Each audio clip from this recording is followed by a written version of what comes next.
Bedroom सिर्फ एक सोने की जगह नहीं होती है। ये वो जगह होती है जहां आप अपने दिन को एंड करते हो, थकान उतारते हो और नेक्स्ट डे के लिए रिचार्ज होते हो। लेकिन सच बताऊं, अपने इस 24 साल के इंटीरियर बिजनेस के करियर में मैं बहुत सारे ऐसे लोगों से भी मिला हूं जो बेडरूम तो अपना डिज़ाइन करवा लेते हैं, लेकिन उनके मन में एक रिग्रेट रह जाता है, काश ये वाली गलती हमें पहले पता लग गई होती तो हमारा बेडरूम नेक्स्ट लेवल का बनता। इसीलिए आज की वीडियो में मैं आपको बताने वाला हूँ 15 बेड डिज़ाइन मिस्टेक जो लोग बाद में रिग्रेट करते हैं, और साथ के साथ आपको बताऊंगा मैं उनके सिंपल और प्रैक्टिकल सॉल्यूशन जो हम अपनी रियल साइट, रियल प्रोजेक्ट पे फॉलो करते हैं। अगर आप न्यू होम ले रहे हैं या रेनोवेशन प्लान कर रहे हैं या फ्यूचर में बेडरूम बनवाना चाहते हैं तो इस वीडियो को एंड तक ज़रूर देखिएगा।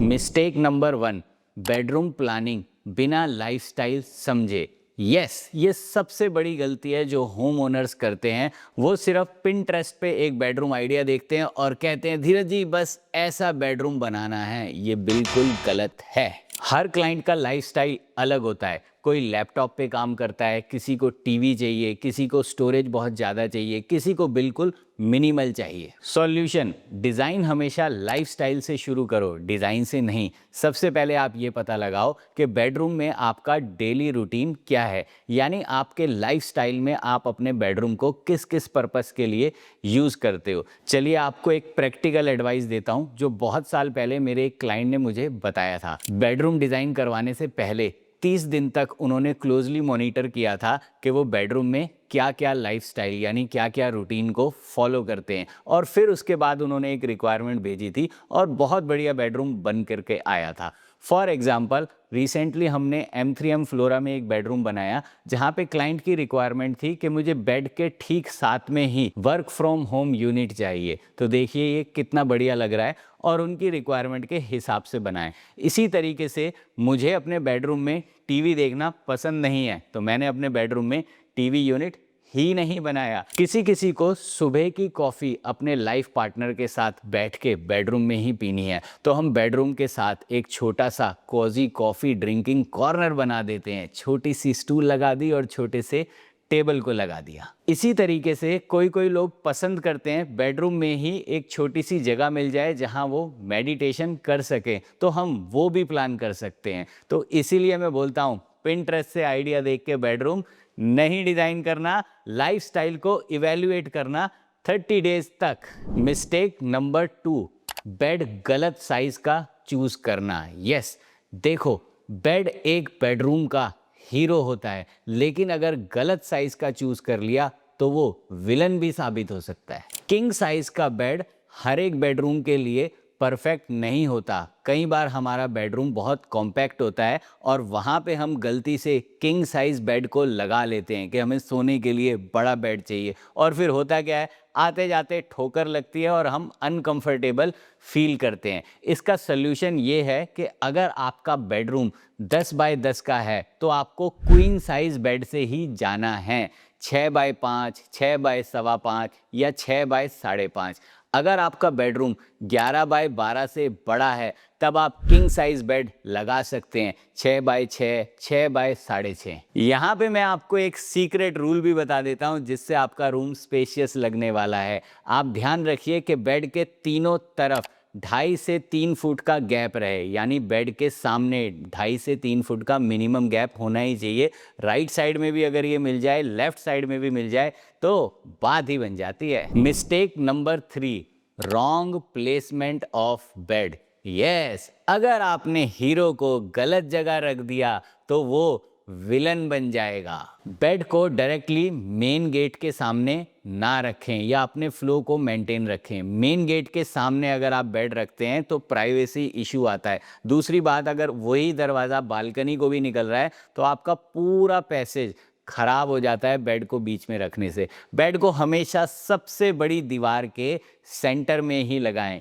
ये भी ध्यान रखें कि बेड के पीछे कोई भी विंडो ना हो, उसको ट्रीट करना थोड़ा सा चैलेंजिंग हो जाता है। और एक बात का खास ध्यान रखें कि हमें कभी भी सर यानी बेड का हेडबोर्ड नॉर्थ के तरफ प्लेस नहीं करना। कभी भी हमें नॉर्थ में सर रख के नहीं सोना है। क्यों नहीं सोना है ये इस वीडियो में नहीं, नेक्स्ट वीडियो में बताऊंगा। Right now I am focusing on this topic. Now mistake number 4, over design bed back wall. Yes, ज़्यादा मोल्डिंग लगा दिए, ज़्यादा कलर कर दिया, ज़्यादा टेक्सचर कर दिया, ज़्यादा मतलब हेडेक, बहुत कमरा भरा भरा लगेगा और इसके अलावा मेंटेनेंस प्रॉब्लम भी आएगी। कई बार कुछ क्लाइंट अपने घर के अंदर हेडबोर्ड को बहुत हैवी बना देते हैं, पूरा हैवी बना के उसके ऊपर लेदराइट की पैनलिंग कर ली, मेटालिक स्ट्रिप्स भी लगा दिए, जिससे होता क्या है, मेंटेनेंस इशू आता है, कॉस्ट ज़्यादा लगती है और बड़ा कमरा भी छोटा लगने लग जाता है, यानी कमरा बहुत हैवी हो जाता है क्योंकि उसकी बेड बैग बहुत हैवी हो गई। आपने ये करना अवॉइड करना है, मिनिमल प्लस बैलेंस डिज़ाइन को चुनना है, जिसके हम चैंपियन कहलाते हैं। आप मिनिमल मोल्डिंग करा सकते हैं, इसके अलावा सबटेल वॉलपेपर का यूज़ कर सकते हैं, पेस्टल कलर शेड से जा सकते हैं, सॉफ्ट पैनलिंग करा सकते हैं या फिर एक तरफ लूअर लगा सकते हैं। याद रखिए, लग्जरी का मतलब हैवी नहीं होता है। मेरी ये बात आपको गहराई से समझ में आए, इसके लिए मैं आपको एडवाइस करूंगा कि मेरी ये वीडियो ख़त्म होने के बाद आप हमारे एक प्रोजेक्ट BPTP टेरा का मास्टर बेडरूम ज़रूर देखिए। वो इन्हीं प्रिंसिपल्स के साथ डिज़ाइन किया गया है। डिस्क्रिप्शन बॉक्स में मैंने उसका लिंक डाला है। नाउ मिस्टेक नंबर 5, ये मेरी फेवरेट है क्योंकि टीम ब्राइट इंटीरियर लाइटिंग में चैंपियन है। और मिस्टेक नंबर 5 है रॉन्ग लाइटिंग प्लानिंग। कई बार हम बेडरूम का इंटीरियर अच्छा करा लेते हैं और एक दीवार पे ट्यूबलाइट ठोक देते हैं, वो भी बड़ी सी, एक ट्यूबलाइट और पूरे बेडरूम का इंटीरियर खराब।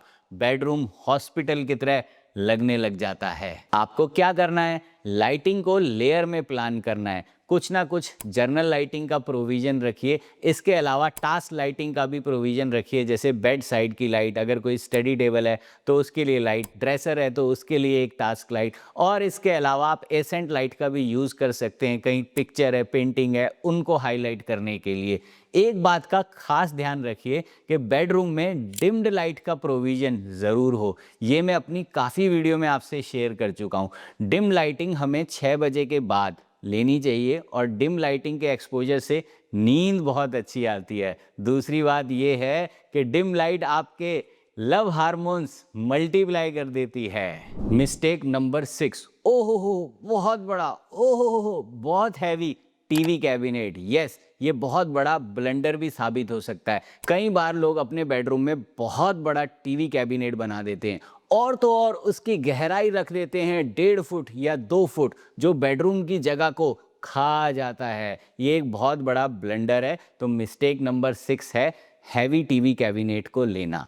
हैवी टीवी कैबिनेट को आप अवॉइड करें। आप डिज़ाइन ऐसे चूज़ कीजिए जिसमें सिर्फ टीवी कैबिनेट हो और पीछे वॉल पैनलिंग से काम चल जाए, यानी दीवार पे वो पूरी भरी भरी ना हो, और गहराई सिर्फ 1 फुट रखिए। बहुत बहुत बहुत स्लीक और बहुत बढ़िया और बहुत यूज़फुल टीवी कैबिनेट बनती है। मिस्टेक नंबर 7 वो है जो आप करते नहीं हो जाती है, तभी तो ये मिस्टेक कहलाती है। और मिस्टेक नंबर 7 है स्टोरेज की प्लानिंग गलत होना, यानी वार्डरोब की प्लानिंग गलत होना। वार्डरोब बन गई, आपने शटर खोला और देखा कि लगेज रखने की जगह ही नहीं है। अरे मैं ब्लैंकेट कहाँ पे रखूँगा, इन सब की कोई प्लानिंग ही नहीं है। चलिए इसको कैसे फिक्स करते हैं ये बताता हूँ। जब भी आप स्टोरेज का प्लान करें तो वार्डरोब की इंटरनल ड्राइंग एक अच्छे इंटीरियर डिज़ाइनर से ज़रूर बनवाएं और उसमें जोन डिवाइड करें। हैंगिंग कहाँ आएगी, शेल्फ्स किधर होंगे, ड्रॉर यूनिट कितने होंगे, कहाँ पे आएंगे, किस तरीके से लॉफ्ट होगा और किस तरीके से आपका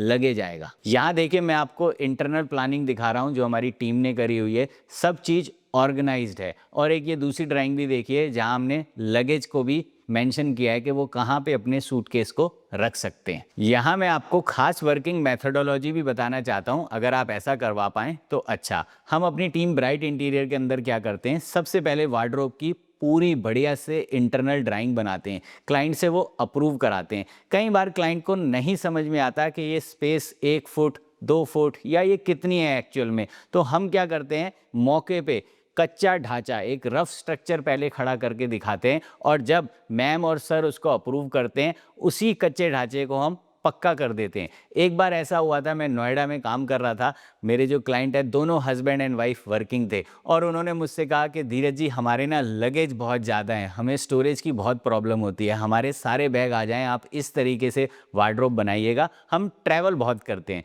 मैंने बोला नो प्रॉब्लम मैम, हम पहले इसका कच्चा ढांचा बना के रखेंगे, आप लोग अपने सूटकेस लेके आइएगा, रख के देखिएगा और तभी हम उस वार्डरोब को पक्का करेंगे। टू माई सरप्राइज मेरे क्लाइंट नेक्स्ट वीकली मीटिंग में सच्ची में सूटकेस लेके आ गए और उन्होंने रख के देखा और बोला धीरज जी ये तो बिल्कुल परफेक्ट है।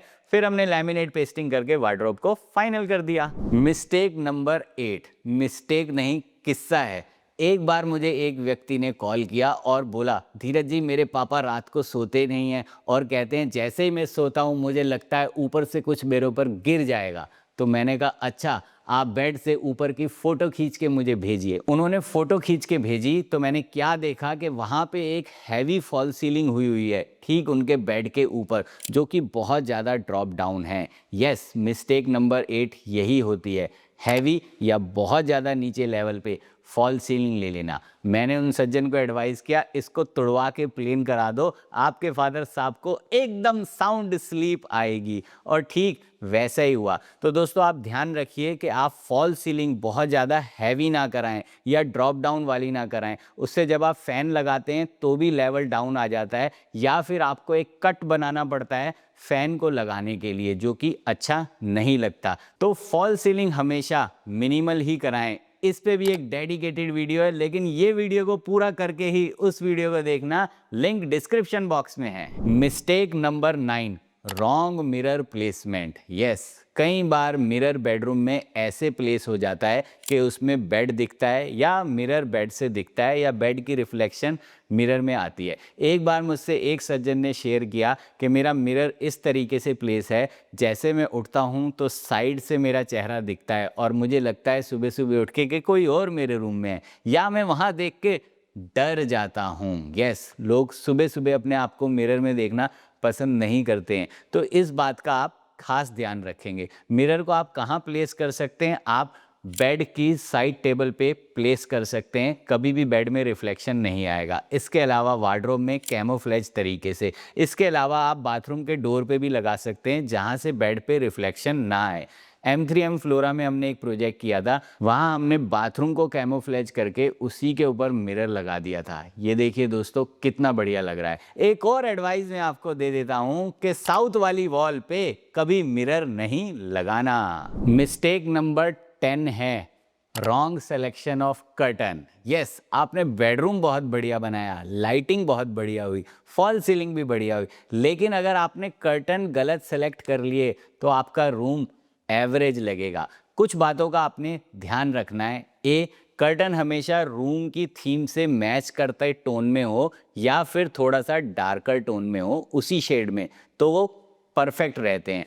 और एक और बात मैं आपको बता देता हूँ, P वर्सेस P फॉर्मूले का ध्यान रखेंगे। P for pattern, P for plane. अगर आपके कमरे में ऑलरेडी बहुत सारे पैटर्न्स हैं, कुछ पैटर्न वाला वॉलपेपर है या कुछ और डिज़ाइनर चीज़ है, तो कर्टन को प्लेन लीजिए। लेकिन अगर आपके कमरे में कोई भी पैटर्न नहीं है तो कर्टन को आप थोड़ा सा पैटर्न वाला ले सकते हैं। इसके अलावा हाइट ऑफ कर्टन पे आप खास ध्यान रखिएगा, वो बहुत छोटी ना हो जिसमें से गैप आएगा और फिर रोशनी आएगी, और बहुत भी ज़्यादा बड़ी ना हो कि वो फर्श के साथ रिगड़ने लग जाए जिससे आपको मेंटेनेंस इशू आएगा। और हमेशा जब भी कर्टन लगवाएं तो कर्टन पेलमेट ज़रूर बनाएं, या फॉल सीलिंग में इम्बेड करके, या फिर अलग से हम लोग पेलमेट बनाते हैं जिस पे हम AC भी रख देते हैं और पीछे से कर्टन भी आ जाता है, और वहाँ लाइटिंग ज़रूर दें। मिस्टेक नंबर 11, अरे फ़ोन को चार्ज करने के लिए उठना पड़ता है, अरे हीटर कहाँ पे लगाऊं, ये सब चीज़ें मिस हो जाती हैं, और यही है मिस्टेक नंबर 11, स्विच सॉकेट की प्लानिंग ना करना या स्विच सॉकेट की गलत प्लेसमेंट होना। हमारी कंपनी ब्राइट इंटीरियर में हम प्रॉपर एलिवेशन बनाते हैं और उसके अंदर सारे स्विच सॉकेट प्लान करके दिखाते हैं। देखिए जैसे मैं इस ड्राइंग में आपको दिखा रहा हूँ, और ये क्लाइंट से चेक भी कराते हैं और ऑन साइड भी इनकी मार्किंग करके हम क्लाइंट को दिखाते हैं किस तरीके से हम सारी चीज़ें प्लान करते हैं, टू वे स्विच कहाँ पे आएगा, रेगुलेटर बेड के राइट साइड में आ रहा है या लेफ्ट साइड में आ रहा है, इसके अलावा एयर प्यूरीफायर की जगह, हीट कन्वेक्टर की जगह, ये सारी चीज़ें हम एडवांस में प्लान कर लेते हैं। तो आपको भी अगर एक परफेक्ट बेडरूम चाहिए तो इलेक्ट्रिकल सॉकेट्स और स्विच की प्लानिंग स्टेज में ही करो। मिस्टेक नंबर 12 है ना ना ना ना ना ना ना ना, हम अपने बेडरूम में फॉल सीलिंग नहीं कराएंगे। ये एक बड़ी मिस्टेक है। आजकल घर के इंटीरियर में जान फॉल सीलिंग और लाइटिंग से ही आती है। मैं हमेशा से बोलता हूँ फॉल सीलिंग एक इन्वेस्टमेंट है जो आपकी घर के इंटीरियर में 4 चांद लगा देगी। बिना फॉल सीलिंग के इफेक्टिव लाइटिंग आप अचीव नहीं कर सकते हो, इसीलिए आप मिनिमल फॉल सीलिंग से ज़रूर जाएं अपने बेडरूम में। यहाँ मैं आपको एडवाइस करूँगा, इस वीडियो को कंप्लीट देखने के बाद आप हमारे एक चैनल धीरज अरोड़ा को ज़रूर देखें। ये हमारा एक्सक्लूसिव चैनल है जहाँ पे more than 25 full home tour हैं और आप देखेंगे हर एक होम ओनर ने फॉल सीलिंग कराई है और ये एक्नॉलेज भी करा है कि वो बहुत बढ़िया लग रही है। यहीं से आप मिनिमल फॉल सीलिंग डिज़ाइन के आइडिया को ग्रैब कर लेना। मिस्टेक नंबर 13 है over use of dark colour. ये मिस्टेक आजकल ना बढ़ती ही जा रही है क्योंकि इंस्टाग्राम पे लोग डार्क कलर वाले रूम देख रहे हैं और हमें आकर के बोलते हैं कि धीरज जी हमें तो डार्क कलर का ही रूम चाहिए, बहुत लग्जीरियस दिखता है, स्पेशली यंगस्टर। अरे डार्क कलर लग्जीरियस लगता है लेकिन तभी जब आप उसको एक बैलेंस तरीके से यूज़ करते हैं। आपको सिर्फ बेड में एक ही वॉल पे डार्क कलर करना है। आप अवॉइड कर सकें तो अच्छा, लेकिन अगर डार्क कलर चाहिए तो सिर्फ एक वॉल पे करना, बेड की बैक वॉल पे या साइड वॉल पे। यहाँ मैं आपको एक और चीज़ एडवाइस करूँगा कि बहुत ज़्यादा डार्क शेड से ना जा करके आप मिड रेंज के कलर को लगा सकते हैं जो ना तो लाइट है ना तो डार्क है। सिर्फ जो हमने बेडरूम में और दीवारों पे पेंट कलर करा है उससे एक टोन ही डार्क है। ये बिल्कुल बैलेंस्ड और अच्छा लगेगा। जब हम कंप्लीट रूम को डार्क शेड कराते हैं तो कमरा बहुत छोटा लगता है। इससे भी बड़ी बात, आपका मूड जो है वो नेगेटिव हो सकता है। मिस्टेक नंबर 14 है रॉन्ग प्लेसमेंट ऑफ एसी। ये मिस्टेक नहीं, डिजास्टर है। आई एम श्योर आपने किसी के घर में तो ऐसा देखा होगा कि बेड लगाए और बेड के ठीक ऊपर एसी लगाए। ये बहुत बड़ा डिजास्टर है। जरा सोचो, एसी मिस्त्री आएगा, बेड पे चढ़ेगा और फिर उस एसी को रिपेयर करेगा या मेंटेन करेगा, और कभी एसी में से वाटर स्पिलेज हुई तो सीधा आपके बेड पे गिरेगी। इससे भी बड़ी और इम्पॉर्टेंट बात कि कभी भी एसी की हवा डायरेक्टली हमारी बॉडी पे नहीं लगनी चाहिए। कई लोगों का रात में अगर सोते हैं एसी की हवा डायरेक्ट लगती है तो वो कहते हैं हमारा सर पकड़ गया, या वो बीमार भी हो सकते हैं। तो ये आपने नहीं करना है। इसके अलावा कई लोग ये मिस्टेक करते हैं कि एसी को टीवी के ऊपर लगा देते हैं। यहाँ भी हम कहते हैं कि जितना हो सके अवॉइड करो, लेकिन अगर आपको लगाना पड़ रहा है तो आप एक सेल्फ यूज़ कर लीजिए जिससे कि कभी एसी से वाटर स्पिलेज हुई तो वो टीवी पे ना गिरे, या कभी रिपेयर और मेंटेनेंस करने वाले आए तो कोई टूल टीवी पे ना गिरे, टीवी का नुकसान ना हो। अब एसी को कहाँ लगाना चाहिए? हमेशा बेड की या तो राइट वाली वॉल पे या फिर लेफ्ट वाली वॉल पे। यही दो पोजीशन एसी के लिए बेस्ट है। नाउ मिस्टेक नंबर 15 है बेडरूम को शोरूम बना देना। स्टाइल के चक्कर में कंफर्ट को भूल जाना। यस, आजकल ये बहुत डेंजरस हो गया है क्योंकि लोग इंस्टाग्राम में अजीब गरीब fancy jazzy eye catching sexy चीज़ें देखते हैं और बोलते हैं धीरज जी हमें भी ऐसा ही बेडरूम बनाना है। आपको फैंसी सेक्सी और उन आई कैचिंग चीज़ों के पीछे नहीं भागना। बहुत ज़्यादा ग्लॉसी फिनिश, बहुत ज़्यादा डेकोरेटिव वॉल पैनलिंग, ये सब आपने नहीं लेनी है जो आपके आँखों को चुभे। फोटो और वीडियो में वो अच्छी लगेंगी लेकिन बेडरूम का मेन पर्पस क्या होता है? Sound sleep. तो आपने उन मटेरियल, उन फिनिशेस, उन कलर टोन को यूज़ करना है कि जिससे आप एक सुकून का लेवल अपने बेडरूम में अचीव कर पाएँ। यहाँ मैं आपको वही बात बताऊँगा जो मैं हमेशा बोलता हूँ, सिंप्लिसिटी में अद्भुत शक्ति है। इसीलिए तो मैं मिनिमल डिज़ाइंस को ही फॉलो करता हूँ। मैं हमेशा दोस्तों अपने क्लाइंट्स को एक ही बात बोलता हूँ कि बेडरूम वो जगह है जहाँ आप अपने साथ होते हो। अगर यहाँ पे कंफर्ट नहीं है तो लग्जरी भी नहीं है। इसीलिए हमेशा अपने बेडरूम को अपनी लाइफस्टाइल और अपनी ज़रूरत के हिसाब से डिज़ाइन करें। इंस्टाग्राम और पिन इंटरेस्ट के हिसाब से बिल्कुल भी नहीं। अगर दोस्तों आपको ये वीडियो हेल्पफुल लगी है तो एक लाइक ज़रूर दीजिएगा और कमेंट में मुझे ये लिख करके बताइए कि कौन सी वाली मिस्टेक आपने नोट करी है। इसके अलावा शेयर कीजिए इस वीडियो को अपने उस दोस्त के साथ जो बेडरूम डिज़ाइन करवा रहा है और कमेंट में मुझे ये भी लिख के बताइए कि मैं नेक्स्ट वीडियो आपके लिए किस टॉपिक पे बनाऊं। मैं हूं Dheeraj Arora, king of apartment interior, और मिलते हैं नेक्स्ट वीडियो में।